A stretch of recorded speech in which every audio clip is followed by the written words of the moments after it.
Ce premier webinaire, de démonstration de Lisible. On va attendre encore évidemment quelques minutes avant de rentrer dans le dur du sujet, c'est-à-dire vraiment la démonstration en tant que telle. Pour, nous présenter, je suis Stéphanie Guillaume, je suis la directrice de l'agence Avec des mots et de Lisible. Et je suis Anaïs Lagier-Delconte, je suis chef de projet à l'agence Avec des mots et également sur Lisible. Alors peut-être, simplement pour démarrer tranquillement, on va, vous expliquer un petit peu les coulisses, c'est-à-dire pourquoi on en est arrivé là, pourquoi Lisible, existe, aujourd'hui. En fait, je pense que tu peux passer la slide suivante. Lisible, c'est une application qui est vraiment, conçue par des experts du langage clair.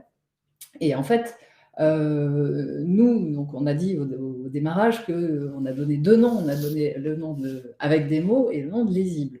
En fait, l'historique, c'est que, l'agence éditoriale Avec des mots, qui existe déjà depuis plus de 20 ans, est spécialiste de la rédaction et de la production de contenu, de la communication éditoriale. Et par ce biais-là, en fait, on a été amenés à, développer une expertise autour du langage clair. Depuis plusieurs années. Donc on accompagne des grandes entreprises, des institutions publiques pour, revoir leur contenu, pour qu'il soit plus clair, plus accessible au plus grand nombre. Et ça, c'est une activité qui nous tient vraiment à cœur et qui nous a conduit en fait à réfléchir à, la conception d'un outil qui pourrait vraiment être une aide, au quotidien pour les communicants, pour les rédacteurs et pour tous ceux finalement qui ont, besoin, d'écrire, c'est-à-dire à peu près tous les professionnels quasiment aujourd'hui, d'écrire au quotidien. Que ce soit pour une communication interne, comme pour évidemment une communication externe et auprès du plus grand nombre. Et donc dans notre, activité à l'agence Avec des mots, on fait de la rédaction, on forme des collaborateurs au langage clair, on fait aussi des audits de contenu et chemin faisant, en fait, on a eu l'ambition, en fait, de créer cet outil que vous allez voir, Lisible, qui est un outil vraiment basé sur, enfin, c'est un outil tech, hein, c'est basé sur de l'IA, du traitement automatique du langage, pour, donner à la fois, heu, une aide rédactionnelle et une mesure de lisibilité en temps réel, en autonomie, via un site web. On va vous le montrer bien sûr, et tout ça a été conçu vraiment de façon très, sérieuse, j'allais dire, parce que l'idée, c'était justement de pouvoir proposer quelque chose qui soit robuste, qui soit solide scientifiquement. Donc, on a travaillé d'arrache-pied pour ça, avec bien sûr notre expertise en tant que expert du langage clair et communicant, pour arriver à quelque chose qui soit pratique et utile concrètement, qui ne soit pas juste quelque chose qui peut être bien sur le papier ou qui fait bien dans les dîners, mais qui ne soit pas opérationnel, puisque c'est ça notre point de départ. Et on a fait travailler des chercheurs qui sont experts en lisibilité, des développeurs informatiques, des gens qui font du traitement automatique du langage, donc qui se basent sur des algorithmes, sur de l'intelligence artificielle, des psycholinguistes, des neurolinguistes, etc. Et au bout de 18 mois de R&D, d'ailleurs soutenu par la BPI, ce qui, j'espère, prouve la solidité de notre projet, nous en sommes arrivés à Lisible. Et donc, qu'est-ce que c'est que cette histoire de Lisible? Lisible, pour nous, c'est vraiment finalement 2 choses, et c'est 2 jambes pour marcher, correctement et en équilibre. Le premier élément, c'est un outil de mesure de lisibilité de texte et on a appelé ça le Lisiscore. Le Lisiscore, en fait, c'est un score, c'est un peu le Nutri-Score du contenu. Alors, c'est ambitieux, mais c'est un peu l'idée quand même. Vous avez un score, en fait, vous analysez un texte et en quelques secondes, vous obtenez un score entre 0 et 100. Et plus vous vous approchez de 100, plus le texte est considéré comme clair. Clair, ça veut dire, sur les bases, les fondamentaux du langage clair, ça veut dire accessible au plus grand nombre, donc avec des phrases simples à comprendre pour tout le monde. Ça, c'est le premier élément, cette mesure de clarté de texte. Et le deuxième élément qui permet de lisible, c'est vraiment une aide à la rédaction au sens rédaction claire. Donc là, l'objectif, vous voyez sur la slide, vous verrez plus précisément tout à l'heure, c'est de vous donner, là encore, en quelques secondes, dans un texte, de vous surligner en fait tous les éléments qui peuvent être problématiques pour la bonne compréhension du texte. Il y a un certain nombre de paramètres, on a défini ces paramètres en fonction justement de ce qui compte quand on parle de langage clair. Donc, sur les mots techniques, longs, les anglicismes, etc., on va le voir plus précisément. Et également sur les phrases, pareil, sur certaines tournures de phrases, longues, à la voix passive, avec des incises, etc. L'objectif, c'est vraiment de pouvoir gagner du temps, finalement, en tant que rédacteur, pour voir en un coup d'œil tout ce qui ne va pas, et donc pour pouvoir améliorer son contenu. Ce que j'ai oublié de dire dans la précipitation, c'est que, bon, mais vous avez l'habitude maintenant, je pense, des webinaires, c'est que, comme certains l'ont vu, il y a un chat, il y a évidemment un système de questions-réponses. Donc, n'hésitez pas au fur et à mesure à mettre vos questions dans le chat et on y répondra soit en cours de route, soit à la fin, puisqu'il y a un temps d'échange qui est prévu à la fin pour que vous nous posiez toutes les questions indiscrètes ou pas qui me passeraient par la tête. Voilà, je reviens au sujet. Donc, une fois qu'on a dit que c'était un outil de mesure de lisibilité et d'aide à la rédaction claire, oui, d'accord, mais au final, pourquoi faire? Alors, il y a plein de façons d'utiliser lisible. Bien sûr, en premier niveau, ça va être pour améliorer ses écrits, améliorer sa pratique rédactionnelle, qu'on soit rédacteur professionnel ou pas, mais ça s'adresse aux communicants, ça s'adresse aux gens des RH, ça s'adresse aux gens du marketing, de l'expérience client, enfin, il y a beaucoup de monde concerné, mais aussi à des juristes, on a des gens dans la santé qui peuvent utiliser cet outil justement pour écrire plus clairement. Ça sert aussi à donc contrôler la clarté de ses contenus, puisque avec la mesure, ça permet, là encore, de façon très rapide, de se dire: «OK, mon texte, je me suis donné une limite basse, mettons, de score, en dessous de laquelle je ne veux pas aller parce que je sais que ça signifie que mon contenu est peut-être trop compliqué par rapport à ma cible». Donc on contrôle de cette manière-là, simplement et de façon objective, puisque c'est un algorithme, ce n'est pas une mesure humaine, donc c'est cet intérêt-là, contre la clarté de ses contenus et aussi labelliser ses contenus en quelque sorte, puisqu'on a quelques clients qui ont envie d'apposer en fait le Lizzy-Score comme une marque justement comme une sorte de label, une marque de confiance en fait, donnée à leurs clients, à leurs partenaires, etc. Ce qui montre en gros que voilà, leurs contenus ont été travaillés de manière à être les plus clairs, accessibles possibles. Et on sait bien que enfin, les fondamentaux de ce qu'on appelle le langage clair, c'est le fait de dire, OK, quand on écrit de manière à être accessible et compris par tous, eh bien, on génère la confiance, on génère l'adhésion, d'une part, et d'autre part, on est efficace parce que ce qui est attendu du destinataire du contenu, du lecteur, du client, etc., va être clair et donc notre récepteur, notre client, notre destinataire va agir ou répondre de la manière attendue par l'émetteur. C'est-à-dire vous envoyez un formulaire et vous attendez évidemment que votre destinataire le remplisse correctement, l'envoie au bon moment, paye ce qu'il faut à la date attendue, etc. Si le formulaire est clair, il y a de bonnes chances pour que ça marche mieux que l'inverse. Évidemment, ça paraît des évidences, mais c'est toujours mieux de le dire parce qu'on se rend bien compte tous au quotidien qu'on a un souci de ce côté-là, et d'où cet outil, en fait. Alors, quelques cas d'usage et puis après on va passer à la Oui. démo.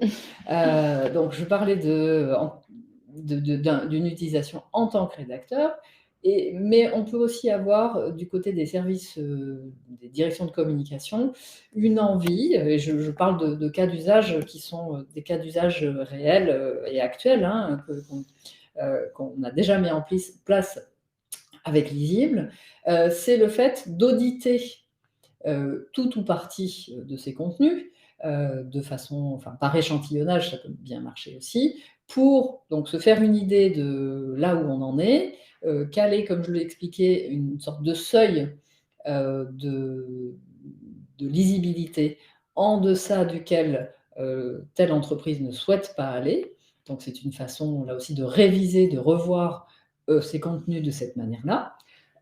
Mais aussi, on peut aussi suivre dans le temps l'évolution de l'efficacité, de la performance de ces contenus, et on va vous le montrer parce qu'on a un certain nombre de tableaux de bord de data, en fait, qui nous permettent vraiment d'évaluer au fil du temps, d'une part les tics, en fait, qu'on peut tous avoir en termes de rédaction et comment on arrive à progresser là-dessus, et puis d'évaluer le niveau de lisibilité ou de clarté, d'accessibilité des contenus dans la durée.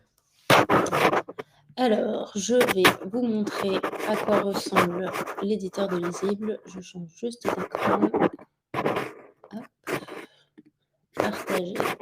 Donc, vous devriez voir un site web qui est donc le site évidemment de Lisible. On va aller tout de suite sur l'éditeur. Donc l'éditeur ressemble à ce que vous voyez à l'écran, qui est un éditeur classique dans lequel vous pouvez soit écrire directement, soit copier-coller un texte. Vous pouvez également importer un document Word ou un document PDF en mode texte, ou même importer une URL. Donc il suffit de copier-coller en fait une URL dans la petite zone qui est ici. Et on a un système qui va aller extraire tout le texte, qui permet donc de l'avoir directement sans s'embêter à copier-coller une page web dans l'éditeur. Et après, vous allez pouvoir l'utiliser pour analyser tout le texte de votre URL. Donc, je vais vous montrer ce que ça peut donner sur un texte que nous avons dans nos archives. Donc, je colle mon texte. Voilà, donc j'ai un texte assez long. Je vous déroule l'éditeur. Vous pouvez évidemment le mettre en forme avec du gras, de l'italique, du soulignement, etc. On a aussi des niveaux de texte ici pour vraiment mettre en valeur ses titres, ses intertitres. Donc, on va lui donner un titre, par exemple, hop, droit à l'erreur. Comme ça, mon document est titré, je vais pouvoir le retrouver facilement. Et en cliquant ici, en quelques secondes, donc on a une API derrière qui va aller analyser tout mon texte et nous faire remonter des données sur la lisibilité de ce que j'ai écrit.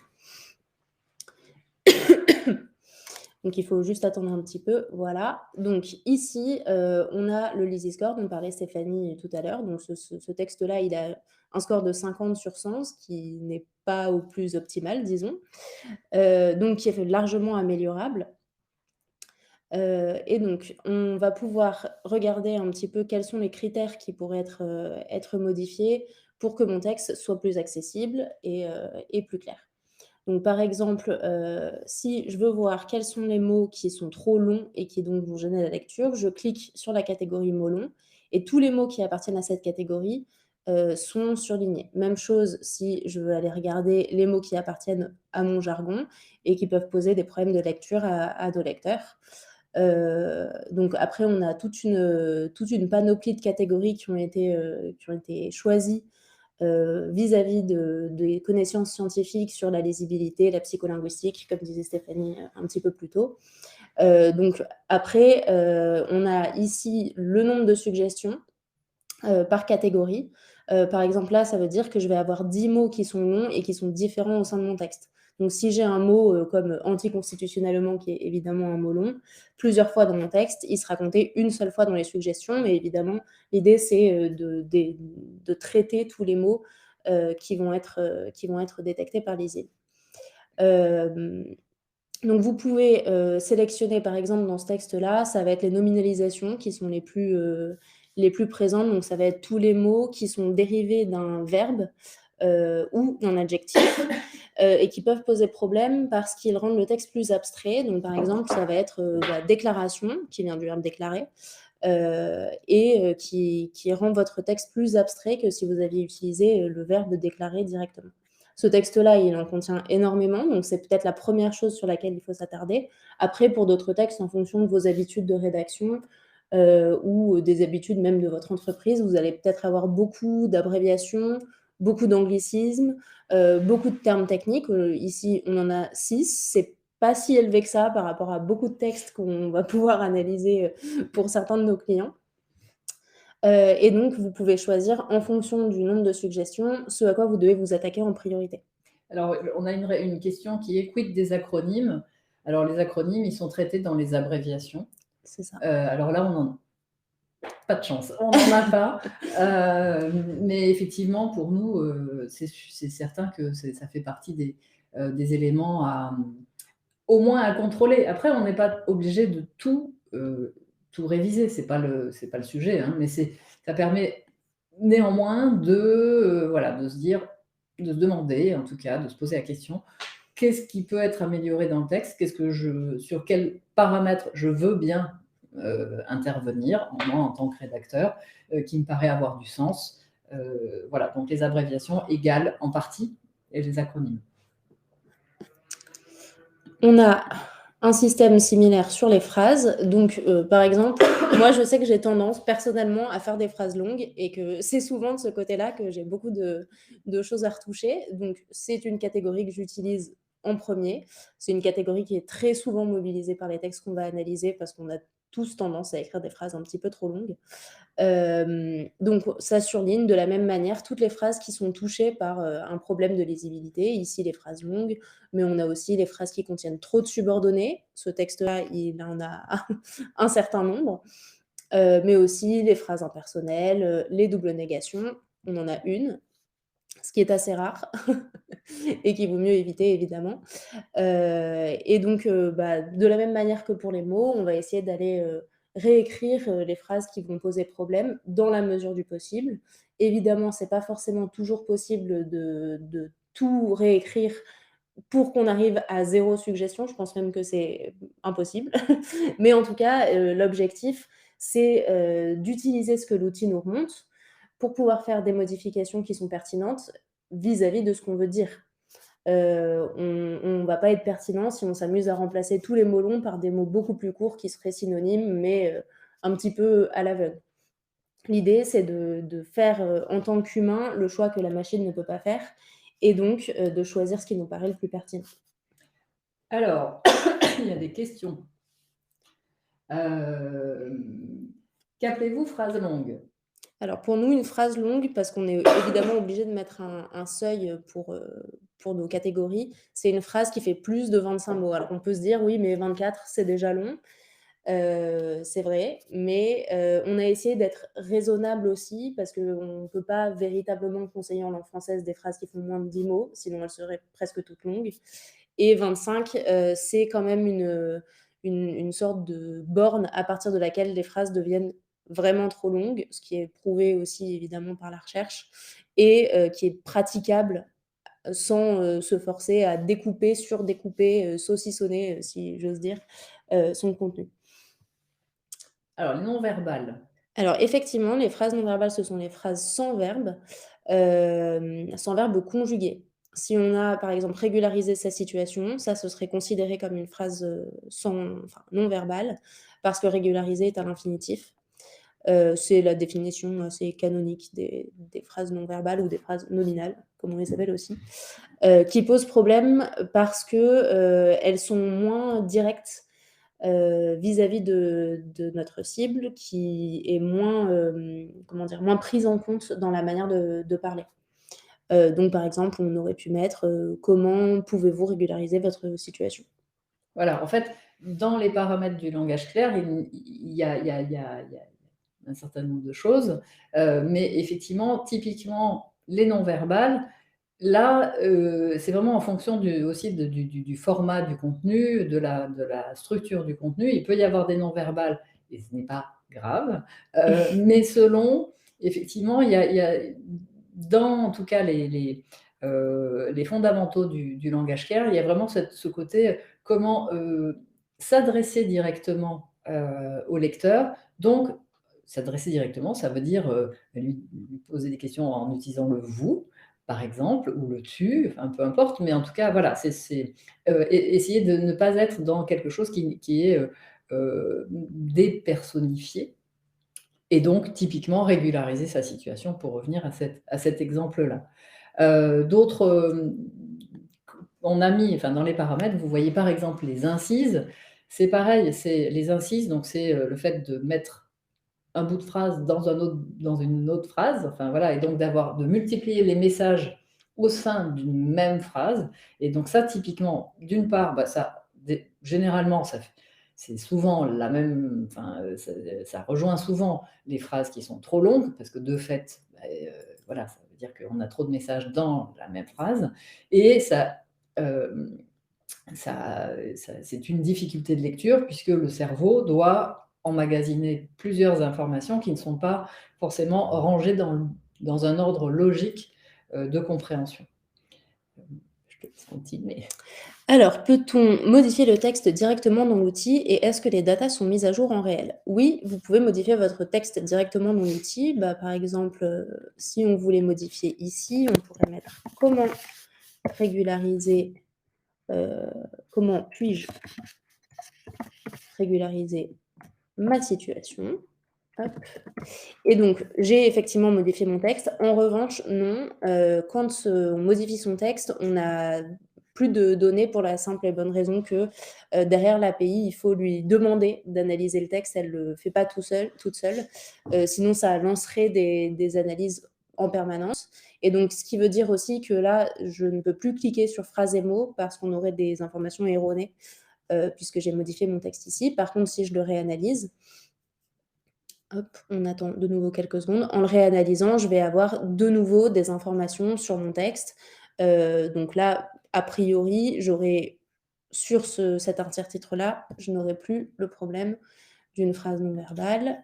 Donc j'en avais 6, j'en ai aujourd'hui, enfin maintenant, j'en ai plus que 5, et parce que celle-ci n'est pas détectée. Alors je ne pense pas que le score ait bougé juste par... Voilà, on a gagné un point. Voilà, c'est toujours ça de prix.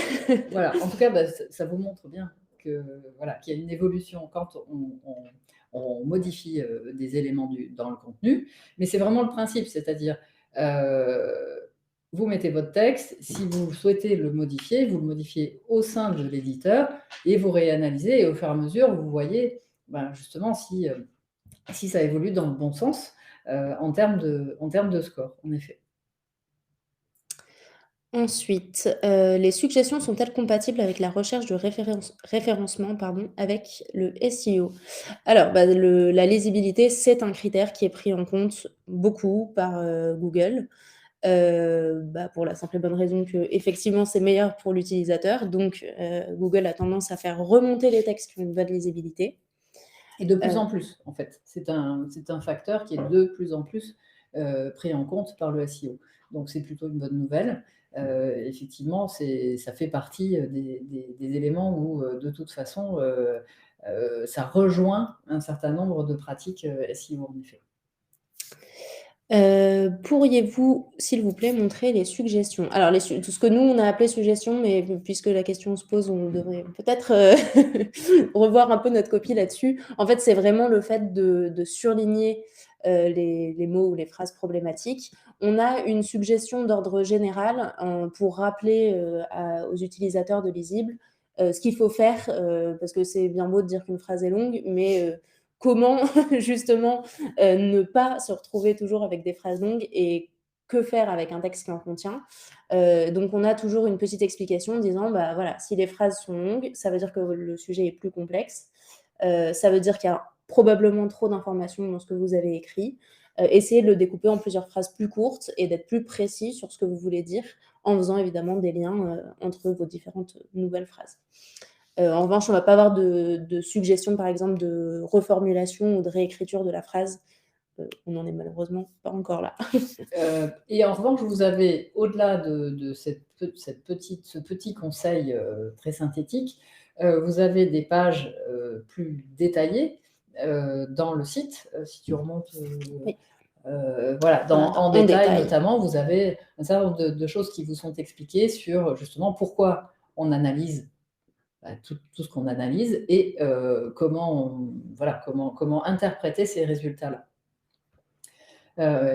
Mais en effet, on ne peut pas vous dire, malheureusement, pour l'instant, que ce n'est pas un traducteur automatique d'un texte pas clair en un texte clair. Ça serait utopique d'envisager cela.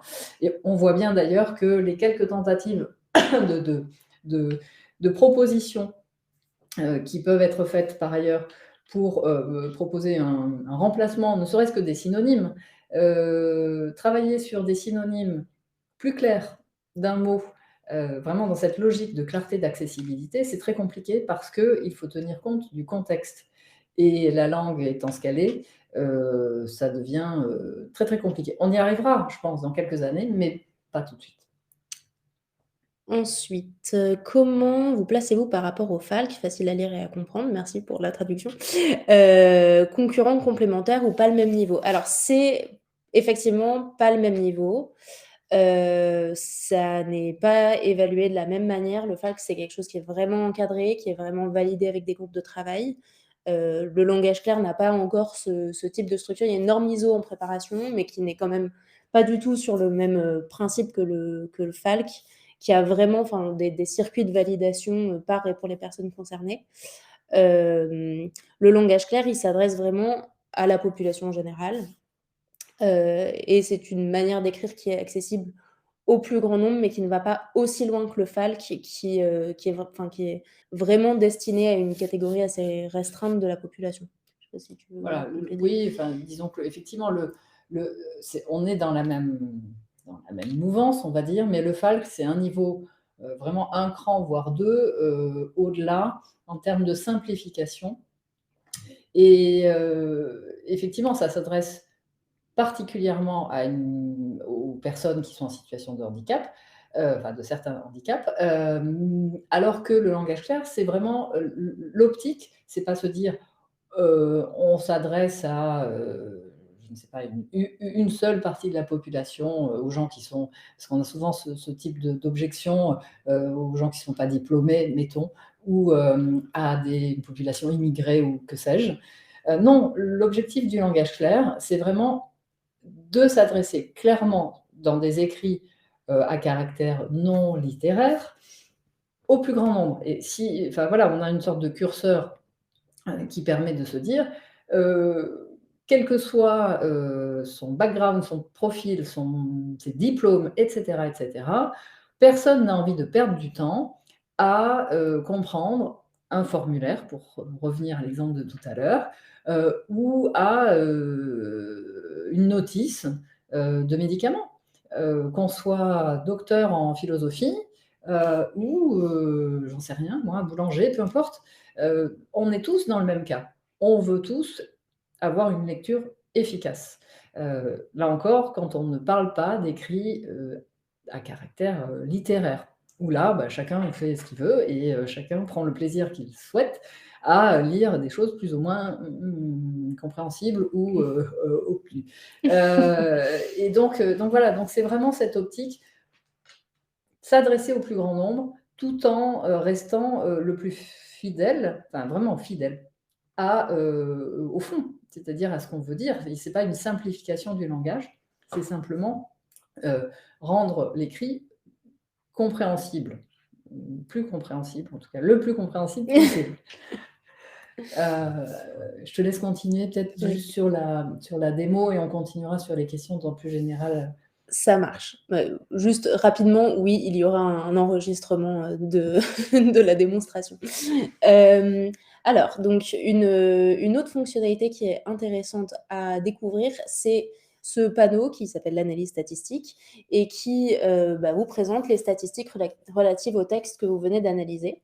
Donc, il vous présente ici, dans la colonne centrale, les informations sur la structure, les phrases et les mots de votre texte d'une manière un petit peu différente de ce que vous aviez directement dans l'éditeur, parce qu'évidemment, on ne va pas vous faire une liste à l'après-vert de toutes les phrases et tous les mots qu'il faudrait reprendre, mais vraiment de manière statistique, les pourcentages. Donc là, par exemple, dans mon texte qu'on vient d'analyser ensemble, j'ai 43% de mes phrases qui sont longues, donc c'est énorme, presque une phrase sur deux qui est trop longue. J'ai presque un tiers de mes phrases qui sont passives. Et de manière générale, j'ai 85% de mes phrases qui sont touchées par au moins un des problèmes qui sont dans ma liste. Donc c'est quand même un texte qui peut nécessiter encore un petit peu de travail. Pour mes mots, je suis un peu meilleure. J'ai quand même 12% de mots qui sont des nominalisations. Mais sur le reste, on voit que les pourcentages sont beaucoup plus bas. Donc cette colonne-là, elle vous permet aussi de prioriser. Tout à l'heure, je vous disais de peut-être vous fier au nombre de suggestions qui sont affichées dans le panneau qui est à droite dans l'éditeur. Mais vous pouvez aussi vous fier au point. On a essayé de penser un peu comme un feu tricolore pour la sécurité routière. Quand c'est rouge, il faut changer quelque chose parce que c'est vraiment problématique pour la lisibilité de votre texte. Après, quand c'est vert, voilà, on peut avoir 1% de latinisme, on est quand même sur un feu vert. De mémoire, il y avait un seul latinisme dans le texte. C'est pas ça, a priori, qui va rendre le texte illisible, ou en tout cas, c'est pas ce paramètre-là qui aura le plus d'impact. Par contre, réécrire ces phrases longues ou les phrases qui contiennent des subordonnées, presque une sur deux, ça doit être une priorité pour vous. On a également un graphique ici qui vous représente la fréquence des mots. Donc, j'ai quand même une très, très grosse majorité, presque 75% de mes mots qui sont très fréquents. Alors, la fréquence des mots, ça veut dire les mots utilisés dans le texte sont-ils fréquents au sens, le vocabulaire est-il fréquent dans l'utilisation de la langue courante, voilà. Par exemple, on a un très petit pourcentage, mais un pourcentage quand même, de mots qui sont très rares. Donc ça veut dire qu'on va quasiment jamais les utiliser à l'oral, mais également dans tout ce qui est publication écrite, les journaux, même la littérature, les films, les séries. Donc ça veut dire qu'il y a certains mots que certaines personnes n'auront jamais lus, n'auront jamais entendu, ou qui ne connaîtront probablement pas la signification. Et donc, c'est sur ces mots-là, surtout qu'il faut s'attarder. En général, les mots rares et très rares font partie des mots techniques ou du vocabulaire soutenu, voire des mots désuets, parce que comme on les utilise plus, ils sont très peu courants dans le langage quotidien, ce qui explique qu'ils soient problématiques et qu'il faille un petit peu les modifier. On a également une répartition ici en proportion du temps des verbes que vous utilisez.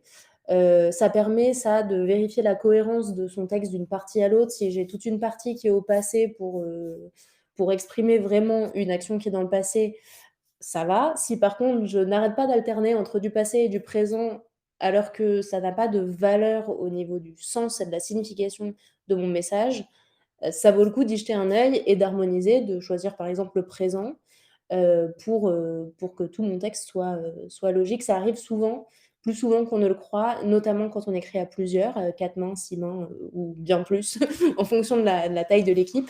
Parce que c'est comme pour les latinismes, les anglicismes, on a chacun nos tics.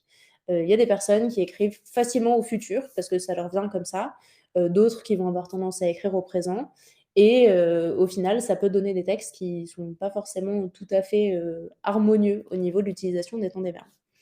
Et puis, on a donc 2 variables ici, l'analyse du sentiment et l'analyse des émotions, qui vous donnent une indication sur la tonalité du texte. Donc ça, c'est pas tout à fait pile dans les problématiques de lisibilité. Néanmoins, c'est très intéressant parce que ce sont des textes qui vont s'adresser à un public et vous n'avez pas forcément envie que votre public ressente de l'agressivité, de la déception, du doute dans vos écrits. Vous avez probablement plutôt envie de renvoyer un sentiment positif parce qu'on sait que l'empathie, la compassion, la bienveillance, ce sont aussi des choses qui poussent les gens à agir et que faire agir les gens, généralement, c'est notre but dans un sens ou dans un autre, mais on a toujours quelque chose qu'on attend de notre destinataire et quand on s'exprime avec plus de bienveillance, plus d'empathie, on sait que ça fonctionne mieux et que le message est mieux reçu. Donc c'est quand même des paramètres à avoir en tête aussi. Un peu de chaleur, un peu de compréhension de l'autre ne font pas de mal et même, en général, vous aideront à faire passer vos messages. Et d'ailleurs, on suggère toujours de positiver les choses. Plutôt que de dire « il n'y a pas », trouver la façon de dire « il y a », même si, évidemment, sans trahir le message, mais tourner de façon positive une information, c'est toujours mieux reçu, plus impactant. Et plus facile à comprendre pour notre cerveau. Même quand c'est une négation simple, ça reste plus complexe qu'une affirmation directe. Hop. Peut-être que je vois l'heure qui tourne. Peut-être tu peux montrer le tableau de bord. Oui. Qui est un peu... Alors. Ah si, il y a peut-être juste 3 secondes. Vous avez un panneau structure qu'on n'a pas du tout regardé. En fait, juste pour finir, pour être complet sur l'analyse, ça vous montre en fait lorsqu'il y a des paragraphes qui sont trop longs. Puisque là aussi, on sait bien que quand on voit, ne serait-ce que, voilà, même de loin, sans lire, des paragraphes qui sont un peu mastoc, un peu trop longs, ça ne donne pas du tout envie de lire. Et donc, voilà, vous avez cette analyse qui est faite là aussi pour vous. Donc là, actuellement, dans ce texte-là, il n'y en a pas. J'anticipe une question sur à quel moment les paragraphes deviennent trop longs. Nous, de la même manière que pour les phrases, on a dû mettre une limite. Et on a considéré qu'au-delà de 130 mots, donc ça fait déjà un paragraphe assez conséquent. Au-delà de 130 mots, les paragraphes sont surlignés pour dire qu'ils sont trop longs et qu'il y a probablement une manière de revoir un petit peu sa structure pour faire des paragraphes un peu plus légers et aérés. Donc, je vous montre effectivement le tableau de bord. Donc, le tableau de bord, c'est un espace qui est dans votre compte lisible et dans lequel vous allez avoir toute une série de statistiques qui vous permettent de piloter votre utilisation de l'outil et surtout de voir comment évoluent vos textes et votre pratique du langage clair de manière générale. Donc, ce sont des données agrégées qu'on va retirer à chaque analyse de texte et qu'on va aller mettre dans notre tableau de bord. Donc, par exemple, si je veux analyser, donc là, je vous montre sur une toute petite période de cet été. Donc, on voit l'évolution de mon Lizzy Score qui a été assez mouvementée. Donc, sur l'été, on a récupéré les données et on m'affiche si je me suis améliorée ou pas. Donc, on voit que je suis descendue assez bas au début de l'été et qu'au cours de l'été, globalement, mes analyses sont devenues meilleures, ce qui devrait indiquer que je me suis grandement améliorée dans ma pratique rédactionnelle cet été.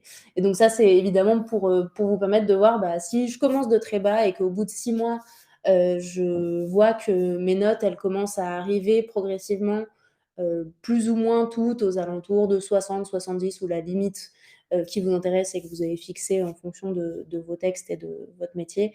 Ça veut dire que vous savez comment utiliser l'outil, vous l'utilisez bien et vous atteignez vos objectifs. Voilà. Ensuite, on a des graphes aussi sur l'utilisation, combien de documents j'ai analysé tel ou tel mois, tel ou tel jour, en fonction de l'échelle temporelle que vous ciblez. Combien de signes également, parce qu'on peut avoir des documents très courts, des documents très longs. Et puis en dessous, je vais avoir des données agrégées sur en fait les mêmes les mêmes informations que celles qu'on retrouvait dans l'analyse statistique texte par texte. Donc, c'est pareil, c'est un agrégat de tout ce que j'ai analysé depuis la création de mon compte et qui me permet de voir quel est mon problème récurrent. Est-ce que c'est les phrases longues? Est-ce que c'est les phrases passives ou plutôt les nominalisations, les anglicismes? Et en fait, ça vous permet de prendre un peu de recul sur votre pratique rédactionnelle et de savoir quelles sont vos mauvaises habitudes, parce qu'on s'en rend pas forcément compte, et d'en être plus conscient aussi quand vous écrivez même votre premier jet, et de se dire bon bah voilà, je sais que j'ai tendance à écrire des phrases qui sont trop longues. Même avant d'analyser pour la première fois un texte pour m'aider de l'outil, je vais commencer à me surveiller un petit peu là-dessus et essayer de voir où est-ce que je peux raccourcir. Et peut-être juste en 2 secondes dans cet espace dans son compte. Évidemment, on a accès à tout ce qui est information personnelle, gestion de l'abonnement pour pouvoir éventuellement le faire évoluer, le mot de passe, etc., ses factures, mais aussi ses documents. Et là, alors là, bon, nous, on fait des tests et donc on ne met pas forcément les noms des documents, mais là, vous voyez le droit à l'erreur. En fait, ça vous permet de retrouver en fait, les archives en fait, des documents analysés. Donc là, si on clique sur celui-ci, théoriquement, on va arriver sur la dernière mouture avec l'intertitre qui a été réécrit de l'article, donc qui a déjà été analysé et dont vous allez retrouver les analyses directement. Voilà, dans les grandes lignes, ce qu'on pouvait dire sur l'outil. Alors, si on regarde parmi vos questions, alors, je vois les bullet points, l'utilisation des bullet points. Alors, oui, ça fait partie des bonnes pratiques du langage clair.